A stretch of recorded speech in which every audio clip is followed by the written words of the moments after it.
Conserve a Bíblia aberta em Jeremias, capítulo 6, versículo 16. Esse texto vai fundamentar o nosso estudo sobre este tema.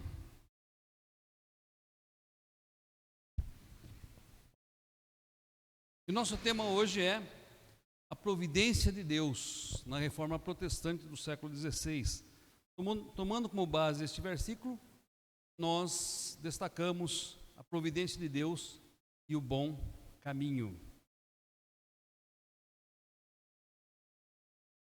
Meus queridos, Jesus, Ele instituiu a sua igreja para que nela se reúnam os eleitos de Deus, para que os eleitos de Deus sejam, através dela, edificados, discipulados e preparados para dar razão da esperança que sustentam a este mundo, para falar das boas novas de Jesus Cristo e para fazer conhecido o reino de Deus. Jesus Cristo está junto às igrejas, como nos diz o livro de Apocalipse, passeia pelas igrejas, está presente em sua igreja, e em suma, a igreja é do Senhor Jesus, Ele é o cabeça, nós somos os membros. Assim a igreja é comparada na Bíblia como um corpo, a igreja é comparada como um edifício, a igreja é comparada a uma família. E todas essas figuras apontam ao mesmo tempo para a soberania e a liderança de Cristo sobre a sua igreja, mas também sobre a responsabilidade humana enquanto igreja. E o que nós observamos é que muitas vezes a igreja tem se afastado do bom caminho. E Jeremias, falando ao povo de Deus a esta época, o povo de Deus que era a igreja do Senhor no Antigo Testamento, ele faz um convite muito interessante: ponde-vos à margem do caminho. Desafia o profeta: e vede, perguntai pelas veredas antigas, qual é um bom caminho, andai por ele e achareis descanso para a vossa alma. E com base nessa primeira parte do versículo, eu quero destacar 4 pontos dessa nossa palestra sobre a Reforma Protestante do século XVI. Primeiro ponto, tem auxílio aqui para os irmãos que gostam de anotar ou procuram guardar as divisões da palestra. O primeiro ponto é o referencial da verdadeira religiosidade. Qual é o contexto aqui do profeta Jeremias? O profeta Jeremias, meus irmãos, estava falando para uma nação prestes a ser atacada e deportada pelos caldeus, pelos babilônicos. Ele era o profeta que anunciava este castigo disciplinar de Deus sobre aquele povo. E qual era a razão pela qual eles seriam atacados? Qual é a razão pela qual eles seriam disciplinados e levados cativos? A razão é que eles haviam abandonado o bom caminho, eles haviam abandonado as antigas veredas. É importante destacarmos este referencial: bom caminho, as antigas veredas. A invasão que eles sofreriam, ela seria um ato disciplinar de Deus, tendo como base esse referencial. Ora, eles haviam abandonado o bom caminho, eles haviam abandonado as antigas veredas. Portanto, este era o seu referencial de religiosidade. Meus queridos, essa é uma verdade que vale para a época do profeta Jeremias, mas que vale para todas as épocas, muito especialmente para os nossos dias, porque muitos hoje questionam este referencial que é a palavra de Deus. Muitos hoje não a têm como um referencial para aquilo que se crê e para aquilo que se pratica. Muitos têm abandonado os ensinamentos das Sagradas Escrituras.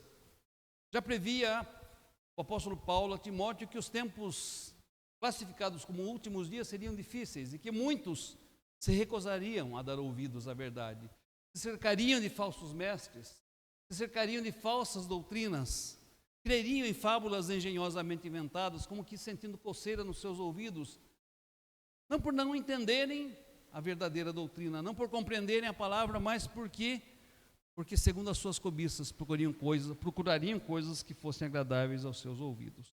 Portanto, é importante destacarmos para a nossa época, para o nosso tempo, assim como era a época do profeta Jeremias, há um referencial inegociável da verdadeira religiosidade.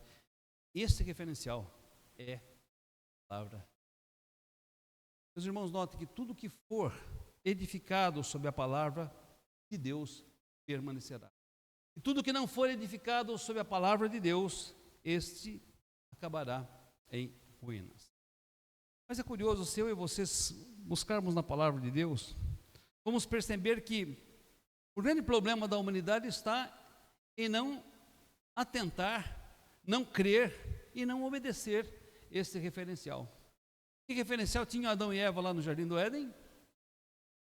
E o referencial da palavra de Deus. Deus havia dito que eles podiam fazer, e podiam fazer muita coisa. Estavam no melhor lugar que poderiam estar.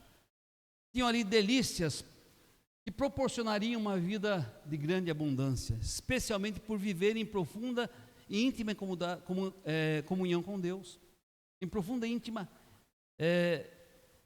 vivência com Deus.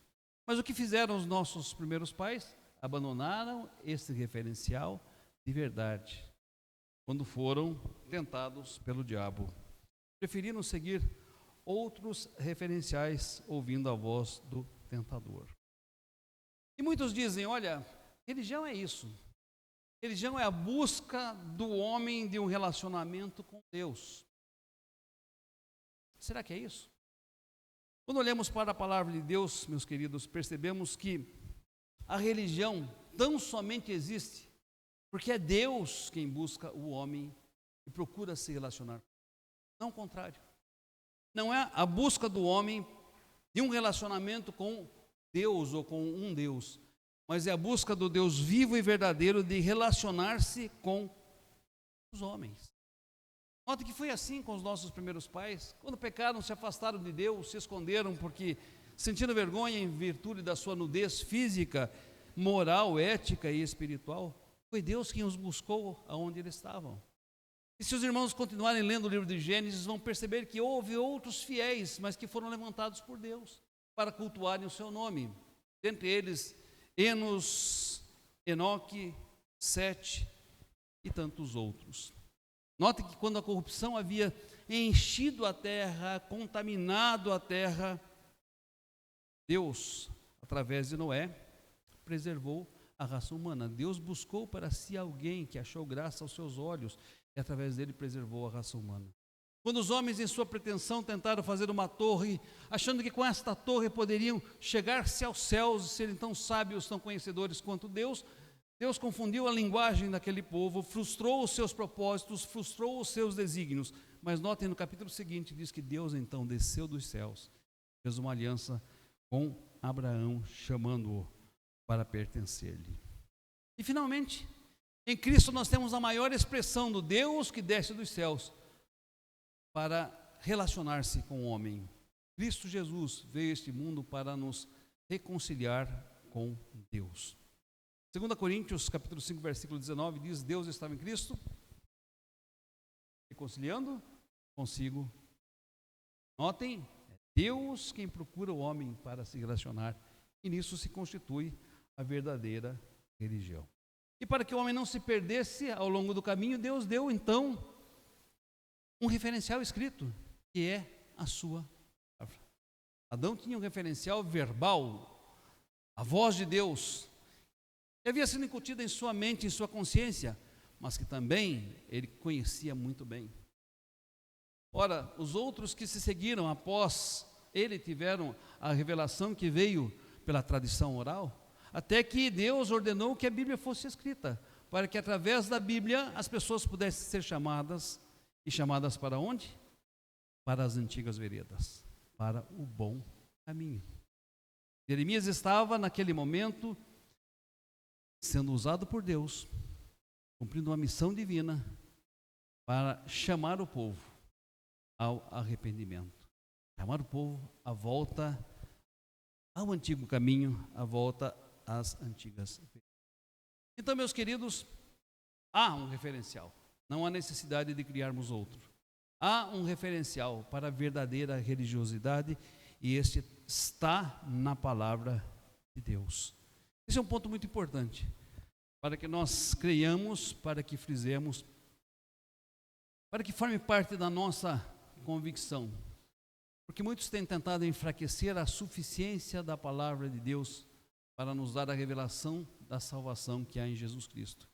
Muitos têm procurado criticar a atualidade da palavra de Deus, dizendo que ela precisa de novas reedições, de reescritas ou de contextualizações. Não, nós temos o referencial que é a palavra.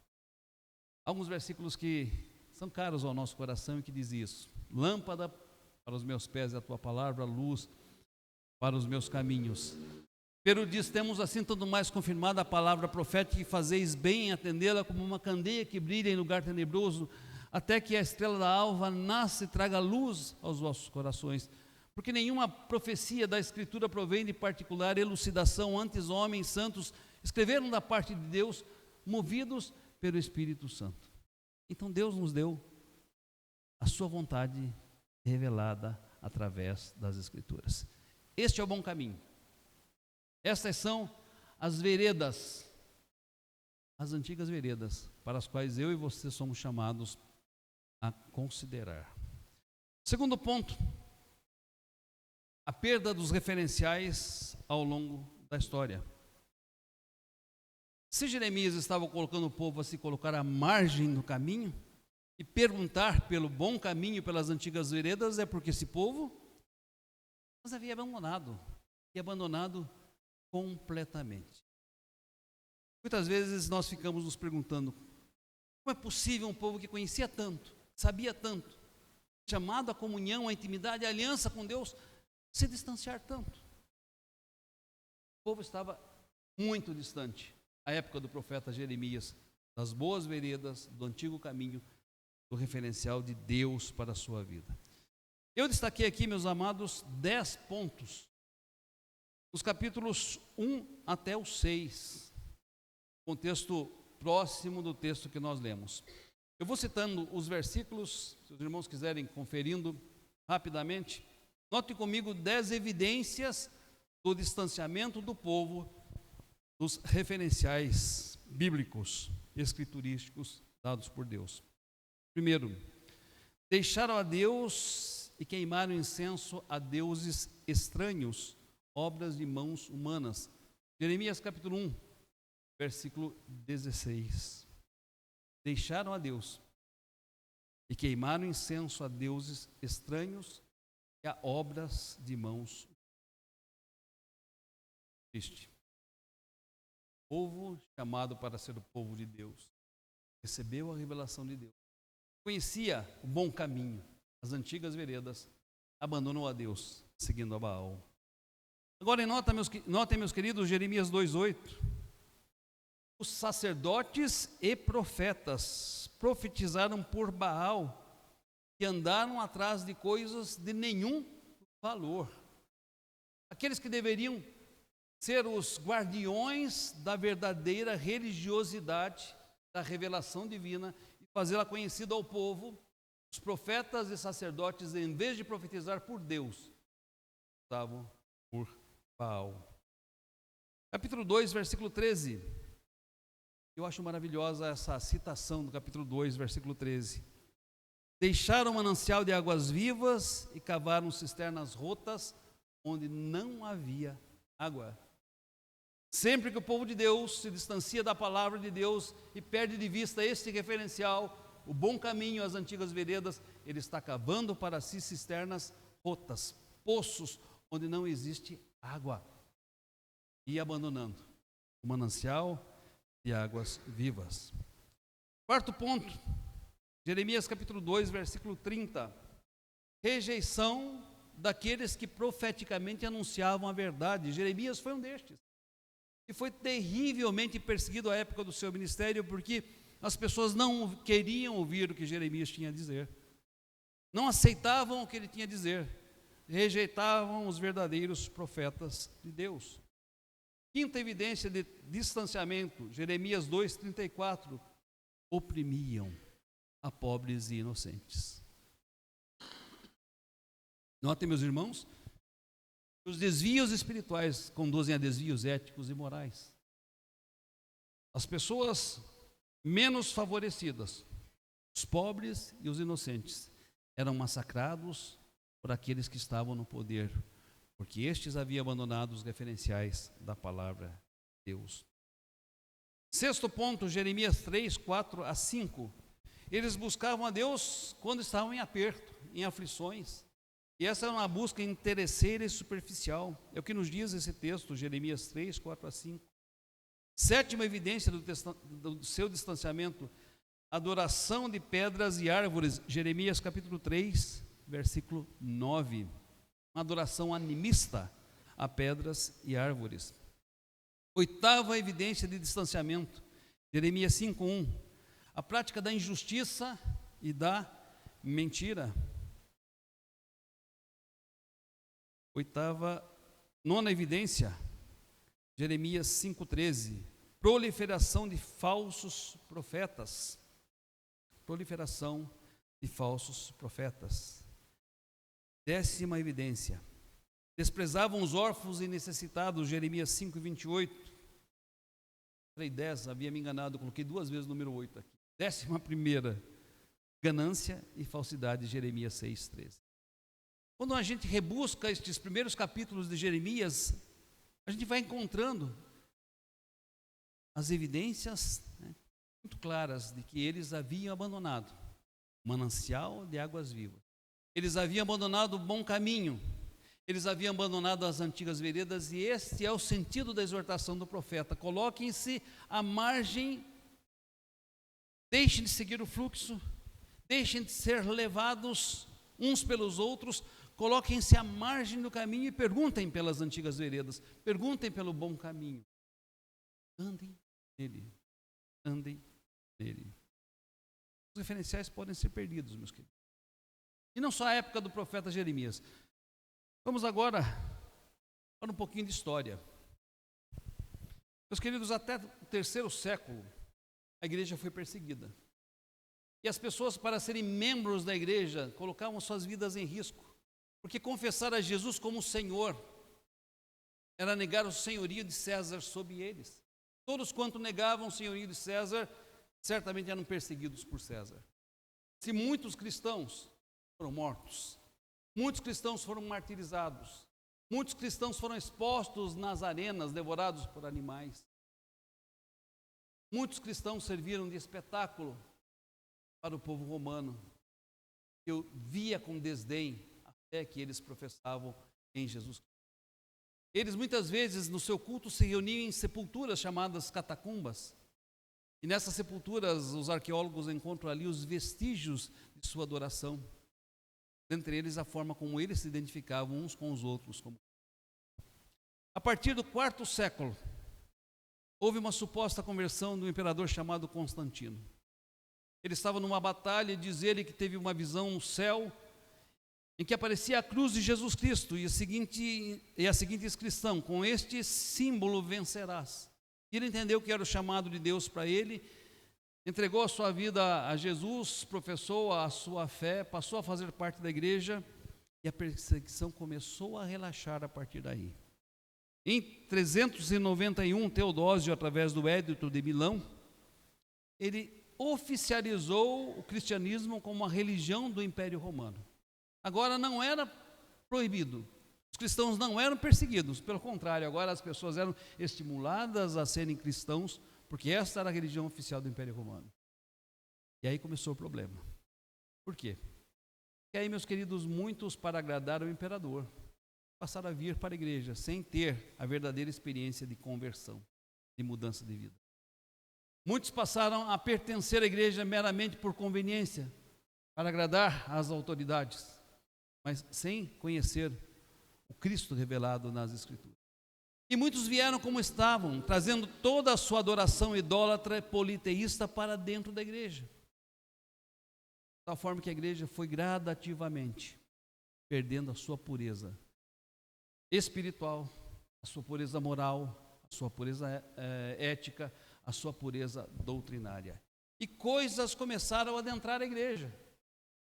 Na outra palestra do ano passado eu mostrei uma série de itens que evidenciavam esse distanciamento. Eu selecionei alguns apenas, não vou citar todos, mas notem os irmãos como a igreja foi introduzindo coisas que não estavam de acordo com o referencial da Bíblia, com as antigas veredas, com o bom caminho. Vou citar alguns. Primeiro, oração pelos defuntos foi introduzida como parte doutrinária da igreja no ano 310. Segundo, culto dos santos foi introduzido no ano 375. Terceiro, culto a Maria foi introduzido no ano 431. Doutrina do purgatório foi introduzida no ano de 503. Doutrina do poder temporal da igreja, ano 754. Adoração de imagens e relíquias, ano 783. Canonização de santos, ano 993. Celibato sacerdotal, 1074. Instituição da Santa Inquisição, santa entre aspas, 1184. Venda de indulgências, 1190. Notem, e aqui a coisa chega ao ápice do distanciamento de Deus. Proibição de leitura da Bíblia, 1229.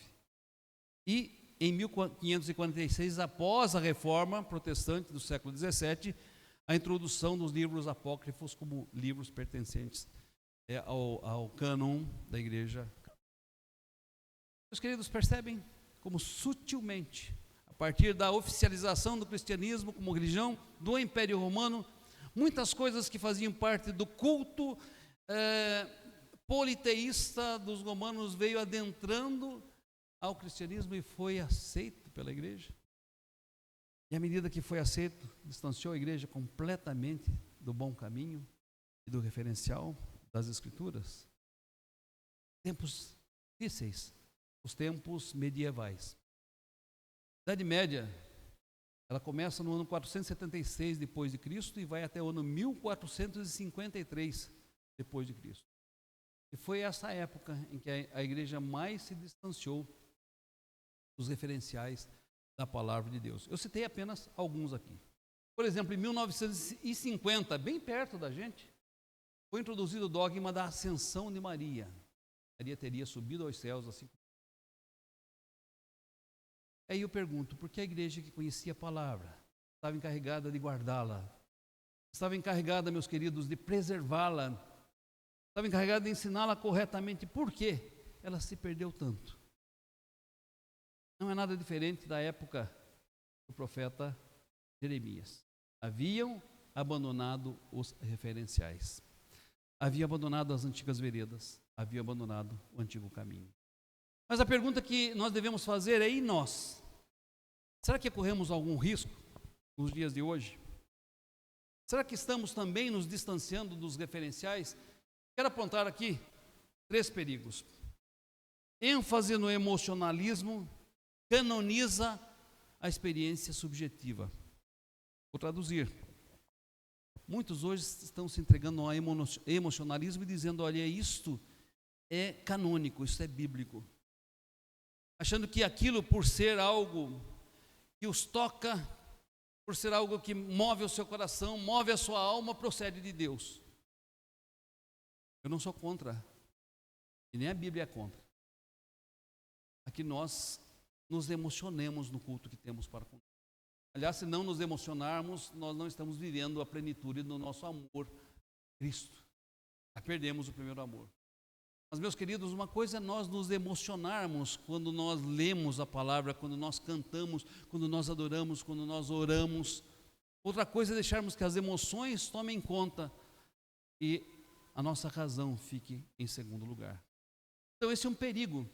E é só nós assistirmos alguns vídeos pela internet que veremos os exageros que têm acontecido em nome desse emocionalismo canonizado, biblicizado.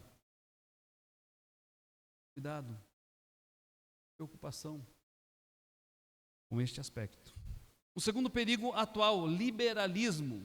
O liberalismo, influenciado pelo iluminismo, nega o sobrenatural e diz que a Bíblia é apenas um livro de referência para os judeus, um livro de referência para os cristãos, mas que tem uma aplicação ao contexto da sua época, e que foram criadas muitas coisas sobrenaturais que não fazem sentido hoje para a mentalidade moderna. Por quê? Porque simplesmente Para os racionalistas, não existe sobrenatural. Não existe a fé. Quando muito, sobrenatural e fé são uma experiência subjetiva que não fazem sentido para ninguém. Então, observem, meus queridos, que o liberalismo é um perigo, que corroeu o evangelicalismo lá na Europa, que corroeu o evangelicalismo nos Estados Unidos e que ameaça também as nossas igrejas nos dias atuais. Um terceiro risco, ênfase no tradicionalismo. Aí alguém falar, mas nós presbiterianos somos tradicionais, né?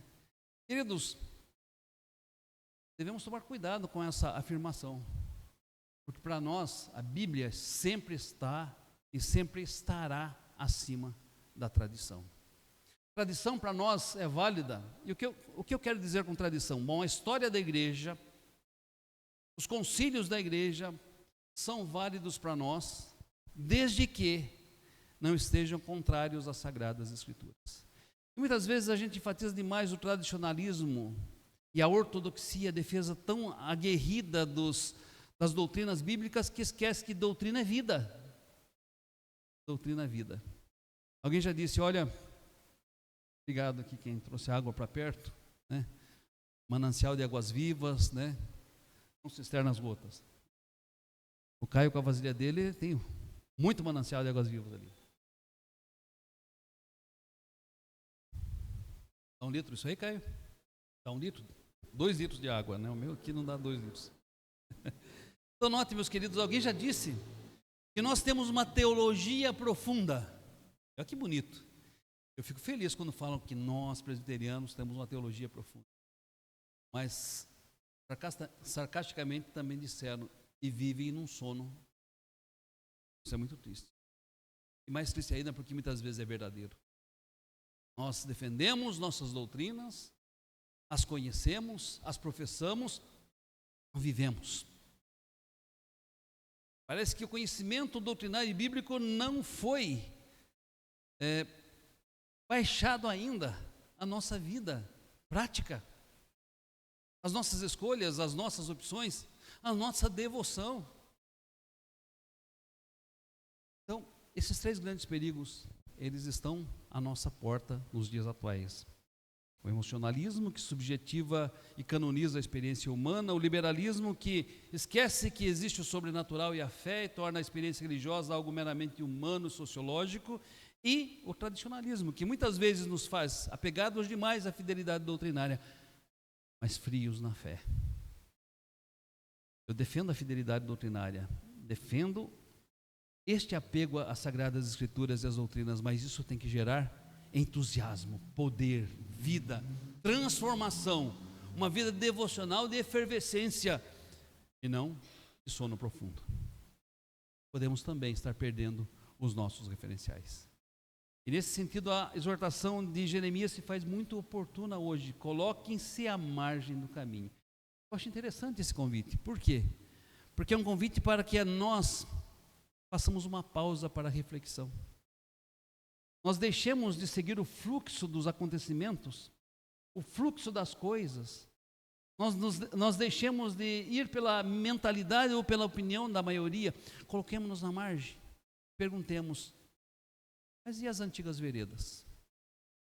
Onde estão as antigas veredas? Andemos por elas. Desafio o profeta Jeremias. Eu compartilhei um vídeo essa semana no grupo da igreja de alguns irmãos que pegavam um barco para ir adorar a Deus. Os irmãos assistiram? Está lá no grupo. 20 pessoas ou mais pegavam um barco, e um barquinho pequeno, não era uma embarcação, pegavam um bote, iam nesse bote remando por horas e horas e horas para adorar a Deus. E cultuavam a Deus na igreja, e depois eles voltavam. E é pior, voltavam à noite.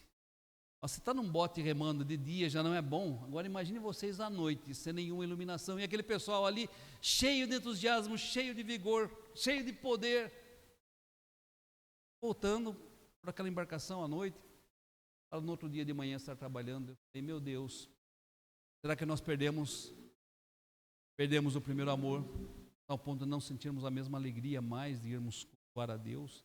entrarmos na casa de Deus.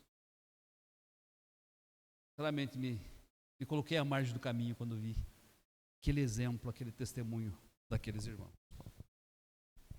Item 3, palestra demora um pouquinho mais, irmãos, só tenham paciência um pouquinho, tá? Item 3, a providência de Deus e o retorno da verdade. Ponto importante, Deus jamais se permitiu ficar sem testemunhas fiéis, sem um remanescente que professa a verdade. Os dias de Jeremias eram terríveis. Quantos foram os desvios mesmo que eu citei? Se lembram? Precisa citar os desvios, só citei o número. Quantos desvios? 11. Muito bem, Denise. 11 pontos em que eles haviam se desviado. Isso numa análise do capítulo 1 até o 6. 11 pontos em que eles haviam se desviado da verdade.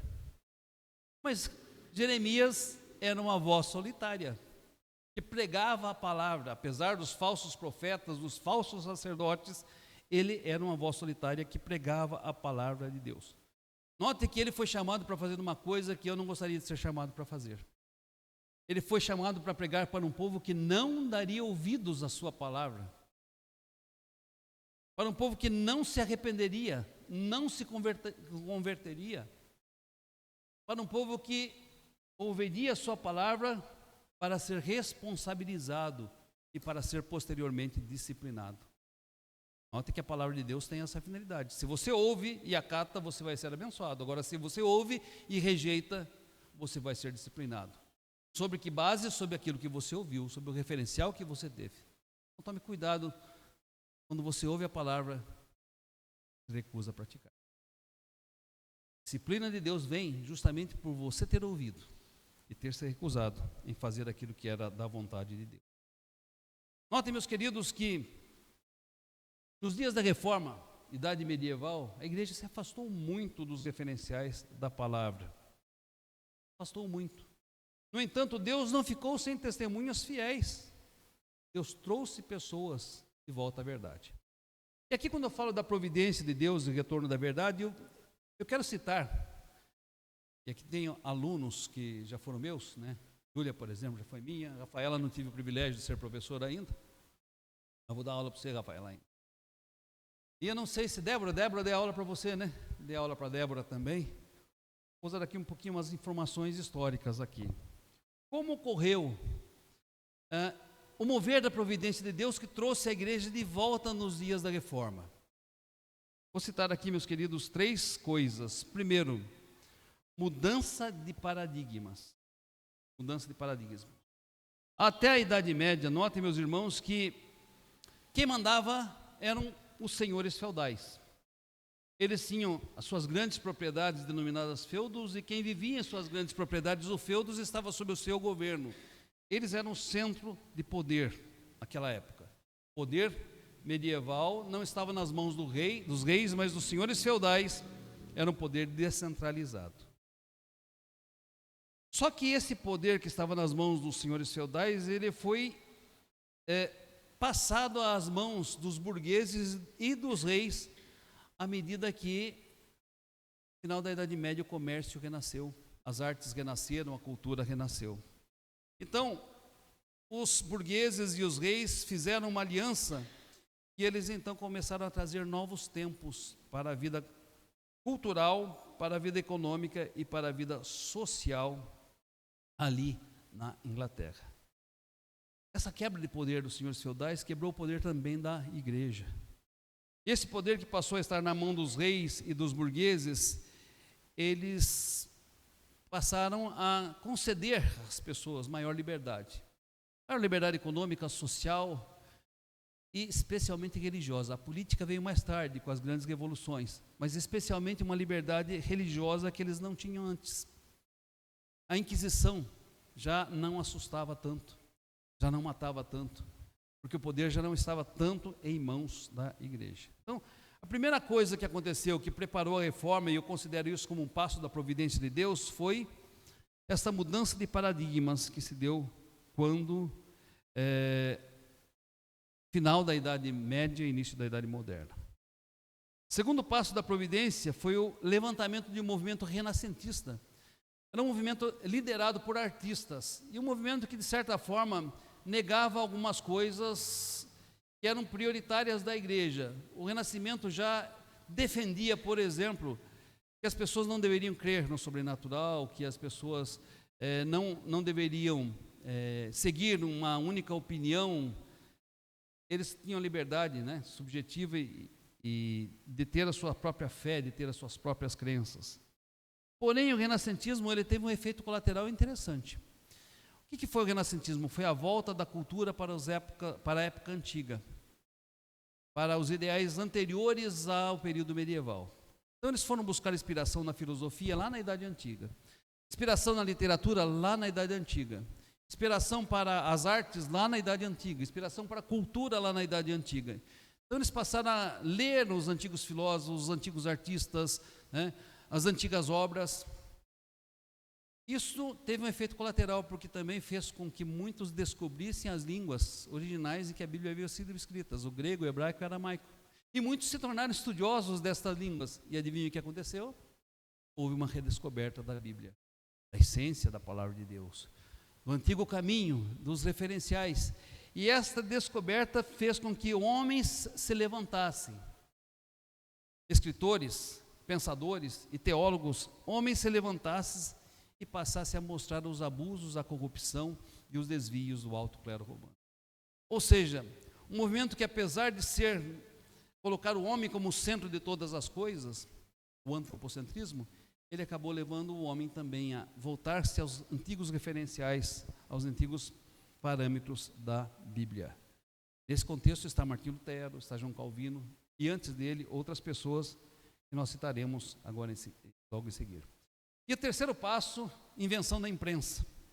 A reforma não teria atingido a Europa e outros países se não fosse a invenção da imprensa. Martinho Lutero escreveu e colocou as 95 teses lá na Catedral de Wittenberg. Mas essas teses foram logo copiadas e foram transformadas em livros que varreram a Europa.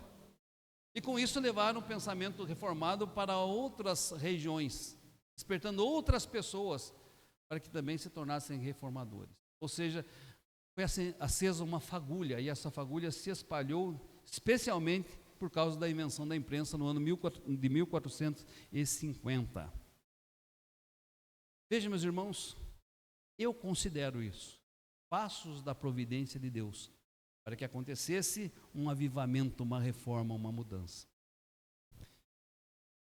E antes mesmo dessa reforma, nós tivemos algumas pessoas e alguns movimentos importantes. Na França, 2 movimentos que protestavam contra os abusos e corrupções da igreja: o movimento petrobruciano e os cataritas. Os valdenses também, chamados de irmãos, se espalharam pela Europa e foram os precursores da reforma, proclamando e vivendo a simplicidade de Cristo. Além disso, 2 mais conhecidos, John Wycliffe, na Inglaterra, no século XIV, o famoso padre e professor da Universidade de Oxford. Ele defendeu a Bíblia como a única regra de fé e prática e a traduziu para o inglês, coisa que era incomum naquela época. Finalmente, João Hus, na Boêmia, sacerdote e professor da Universidade de Praga, pregou a suficiência dos ensinamentos de Cristo. Ainda houve 2 concílios que tentaram reformar a igreja, o de Constância e o de Basileia, mas sem sucesso. E então vem o famoso Martinho Lutero, 1483 e 1546. Martinho Lutero, aos 18 anos, ele ingressou na Universidade de Erfurt. Ele queria se tornar advogado. No entanto, antes de iniciar a sua profissão, a sua vida chamada de vida secular, ele era atormentado pela consciência de pecado. Ele era atormentado pelo medo, né, de ir para o purgatório. Ele acreditava no purgatório, de ir para o inferno. E ele não conseguia aplacar essa sua crise de consciência de forma alguma, até que decidiu entrar para um convento. Tornou-se monge no convento dos agostinianos, mas nem a vida monástica lhe trouxe paz. Ele usava, por exemplo, aqueles cintos cheios de pregos, né, para com isso macerar-se, né, para com isso machucar-se, buscando mortificar-se a si mesmo e ter uma vida mais santa, mas não encontrava paz. Até que ele leu Romanos 1,17, mas o justo viverá pela fé. Isso abriu os olhos de Lutero para a verdade de que Nós somos justificados não pelas nossas obras, mas somos justificados pela fé em Jesus Cristo. E a partir daí, ele tornou-se estudioso da Bíblia, afixou as 95 teses na Catedral de Wittenberg, e isso foi o pontapé inicial para a reforma como nós a conhecemos. Meus queridos, não estamos citando estas pessoas para beatificá-las e dizer, olha, nós as veneramos, são os grandes líderes que surgiram ao longo do tempo, fizeram com que a igreja voltasse aos referenciais. Nós não reverenciamos ao profeta Jeremias, e ele fez isso à sua época, assim como não reverenciamos Lutero, Calvino, quem quer que seja. O que nós estamos afirmando aqui é que Deus agiu, colocando pessoas à margem do caminho. Pessoas que perguntaram pelas antigas veredas, pelo bom caminho. Pessoas que tiveram a coragem, a intrepidez, alguns à custa da sua própria vida, de viver essa verdade, de pregar essa verdade, e de trazer de novo o povo de Deus para o caminho correto, para o caminho verdadeiro. Profetas contemporâneos que leram a Bíblia e tiveram a intrepidez de proclamar a palavra a seu tempo, custasse o que custasse, a fim de que ela chegasse até nós. Na Dieta de Worms, Lutero foi exortado a abandonar os seus ensinos, negar que as obras que haviam escrito eram dele. E ele disse, eu não posso negar porque a minha consciência está cativa da palavra de Deus. E não é bom colocar-me contra a palavra. E aí tem aquele famoso hino, um hino que ele escreveu nesse momento em que foi-lhe retirado, né, o salvo-conduto que garantia que ele voltaria para casa com vida, né? Um hino reflete esse momento. Castelo Forte. Temos que perder famílias bem prazer. Se tudo se acabar e a morte enfim chegar, com ele reinaremos. E por fim, quarto e último ponto. Esse é menor, eu garanto. O retorno à verdade e o avivamento da igreja. Vamos relembrar, Deus deixou os referenciais para que nós os tenhamos como regra de fé e prática. Nós podemos abandonar estes referenciais ao longo do tempo, pela nossa negligência, pela corrupção da nossa mente, do nosso coração. A providência de Deus há de conduzir pessoas que se coloquem à beira do caminho, perguntem por ele e andem pelas antigas veredas. E finalmente, quando isso acontece, meus queridos, há avivamento. Sempre Deus mantém um remanescente fiel. Sempre Ele mantém uma candeia acesa a iluminar o caminho. E sempre que o povo retorna à palavra e a toma como única regra de fé e prática, as transformações ocorrem. Mesmo em Judá, local, contexto em que pregou Jeremias, houve reis que fizeram o que era bom e reto. Asa, 1 Reis 15, Joás, 2 Reis 12, Ezequias, 2 Reis 18, Josias, lembra da época que o livro tinha sido perdido lá no templo? 2 Reis 22. Pessoas que naquela época eram luzeiros, em meio a uma geração pervertida e corrupta. De igual forma, na época da reforma. Houve pessoas que foram levantadas por Deus, que se tornaram luzeiros e que abençoaram centenas e centenas, milhões e milhões de vidas. A reforma religiosa, e esse é um capítulo que precisa ser estudado, ela provocou mudanças econômicas, mudanças sociais, mudanças éticas, mudanças educacionais, mudanças culturais, que permanecem até hoje. A influência do pensamento reformado, ela plasmou a vida das sociedades ocidentais até os nossos dias. Mas aí vem nossa palavra final. Nas palavras do reverendo Hernandes Dias Lopes, Dona Josi já assistiu, né? Já assistiu todas as palestras do reverendo Hernandes. Quem puder, assista também, vale a pena. Há uma palestra dele, eu creio que os irmãos já assistiram, em que ele fala sobre a reforma hoje. Ele é muito veemente a dizer, meus irmãos, nós precisamos de uma reforma nos nossos dias. A igreja está clamando por uma reforma. Por quê? Porque nós precisamos expurgar erros que têm adentrado a igreja sorrateiramente. Nós precisamos retirar coisas que vão se acumulando ao longo dos anos, que estão distanciando a igreja dos referenciais da palavra. Nós precisamos resgatar, meus queridos, fidelidade à palavra, a palavra que é pregada nos púlpitos, a palavra que é ensinada, fidelidade à palavra. Nós precisamos resgatar, meus queridos, zelo religioso. Fiquei me analisando diante da atitude daqueles irmãos da Assembleia de Deus que navegavam para ir na igreja, depois naquele barquinho tão pequenininho, navegavam para voltar da igreja. E eu fiquei pensando como nós estamos como povo de Deus, com todos os recursos, e muitas vezes não estamos na igreja. Que sede é a nossa da palavra? Que sede é a nossa da comunhão? Que sede é a nossa da edificação na casa de Deus? Eu costumo dizer que nossos estudos, aqui nosso irmão Caio tem sido uma bênção nos seus estudos, se constitui ouro em pó, que é distribuído gratuitamente em todos os estudos bíblicos de quarta-feira. Mas será que nós estamos aqui para participar, aprender e sorver isso? Pastor, eu assisto da live, respeito. Mas, queridos, a experiência que nós temos aqui é outra. E onde está esse zelo nosso por estar na casa de Deus? Onde está o zelo nosso por fazermos discípulos? Quantos discípulos nós já fizemos ao longo da nossa vida? Quantas pessoas nós evangelizamos? Para quantas delas testemunhamos de Jesus Cristo ao longo da nossa trajetória?